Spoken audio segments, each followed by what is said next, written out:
விக்ரமசிங்க அவர்கள் ஜனாதிபதி தேர்தலிலே ஒரு வேட்பாளராக இருப்பவர்.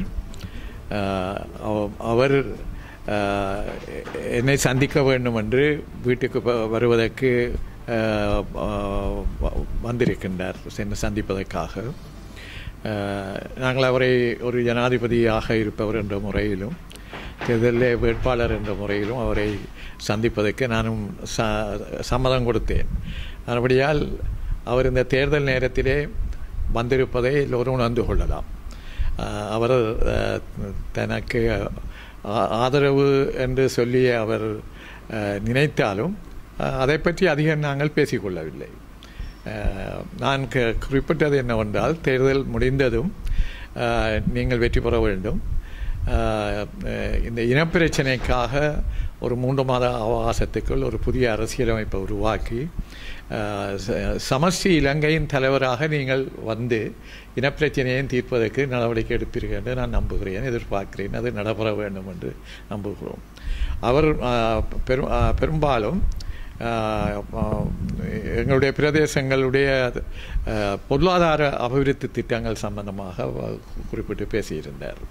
நான் சொன்னேன், அதை தேர்தல் முடிந்ததற்கு பிறகு நீங்கள் ஜனாதிபதியாக தெரிவு செய்யப்பட்டால் நம்புகிறோம் நீங்கள் ஜனாதிபதியாக வருவீர்கள் என்று. அது நாங்கள் வாழ்த்து சொல்வது அல்ல. பிரச்சனை 3 மாத கால ஒரு அவகாசத்தில் ஒரு புதிய அரசியலமைப்பை உருவாக்கி ஒரு சமஷ்டி நாட்டினுடைய தலைவராக நீங்கள் இருந்து இந்த நாட்டினுடைய இனப்பிரச்சனையை தீர்ப்பது தான் எங்களுடைய விருப்பமாகவும் எதிர்பார்ப்பாகவும் இருக்கிறது. அதற்கு அடுத்தாற்போல் தமிழருடைய பிரதேசம் போரினாலே மிக மோசமாக பாதிக்கப்பட்ட ஒரு பிரதேசம். நீங்கள் முன்பும் திரு சிறிசேனா அவர்களுடைய காலத்தில், உங்களுடைய காலத்தில் இந்த பகுதியிலே சில பல மீள்குடியேற்றம் தொடக்கம் மற்ற பல வீடுகளை கட்டுவது போன்ற விடயங்களும் பொருளாதார நடவடிக்கைகளும் எடுத்திருக்கின்றீர்கள். அதே போல இந்த பிரதேசத்தினுடைய பொருளாதார முன்னேற்றங்களையும் நடைமுறைக்கு கொண்டு வர வேண்டும் என்று உங்களிடம் நீங்கள் வந்த சந்தர்ப்பத்திலே நான் சொல்லிக்கொள்ள விரும்புகின்றேன். இவ்வளவு தான் நாங்கள் பேசினோம்.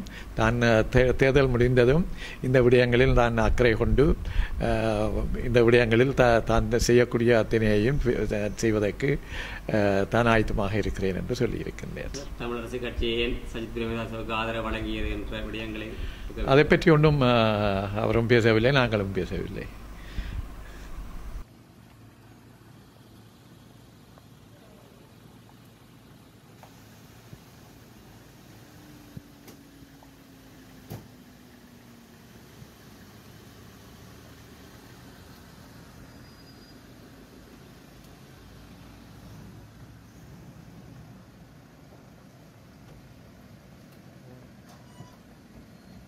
சிஎம்ஆர் யூடியூப் சேனலில் இணைந்திருக்கும் நேர்கள் அனைவருக்கும் எமது நன்றி.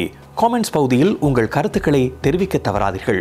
முக்கிய செய்திகள், காணொளி தொகுப்புகள், நேர்காணல் என பலதரப்பட்ட அம்சங்களையும் உங்களுக்காக தருகின்றது சிஎம்ஆர் யூடியூப் சேனல். சிஎம்ஆர் என்று சர்ச் செய்து எமது யூடியூப் சேனலை சப்ஸ்கிரைப் பண்ணுங்கள்.